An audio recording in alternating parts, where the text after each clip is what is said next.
Samantala, taong 1990 ng araw na ito ay ninig ng matinding lindol ang ilang bahagi ng Luzon.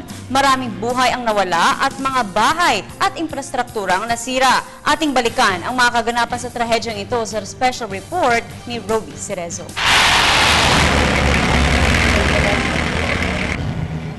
July 16, 1990, araw ng Lunes, ganap na alas 4:26 ng hapon. Naging balan lahat sa biglaang pagyanig ng paligid.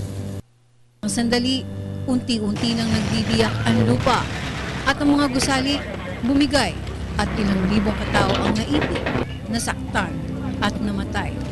Ang lindol na ito na may sukat na intensity 7.8 sa Richter scale ay lumikha ng 125 kilometers na ground rupture mula sa lalawigan ng Aurora hanggang Nueva Vizcaya.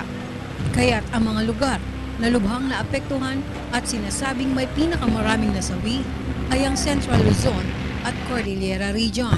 Sa Cabanatuan City, Nueva Ecija, bumuho ang 6 na palabag na Christian College of the Philippines, kung saan 154 na mga estudyante at guro ang namatay sa naturang trahedya.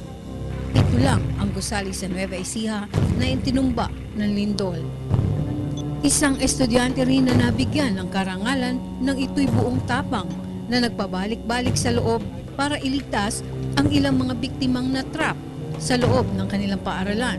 Ngunit namatay din ito matapos na hindi na nakalabas dahil sa aftershocks na siyang tuluyang naglibing sa kanya. Ang estudyante ay ginawaran ng mahal ng pamahalaan at iba't ibang organisasyon. Sa Dagupan City, Pangasinan, nag-collapse ang ilang building dahil sa tinatawag na liquefaction, kung saan lumambot ang kinatitirikan ng mga istruktura at lumubog ng mahigit 1 metro ang kalupaan. 17 rito ang namatay. Ilang gusali rin ang itinumba ng lindol sa lalawigan ng La Union.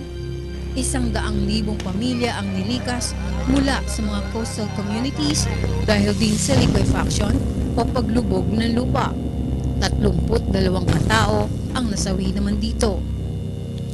Kabilang sa mga naging survivor sa Baguio ay ang isang hotel chef na nakuha pang buhay pagkatapos ng 14 na araw sa ilalim ng mga gumuhong gusali.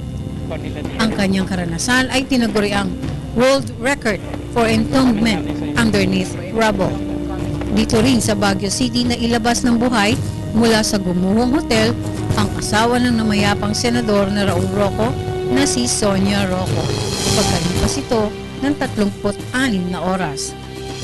Sa kabuuan, mahigit 1,600 na katao ay sa naturang sakuna at tinatayang $637 million ang halaga ng mga nasirang agrikultura at infrastruktura ng 1990 earthquake. Ito si Roby Cerezo para sa Telebisyon ng Bayan.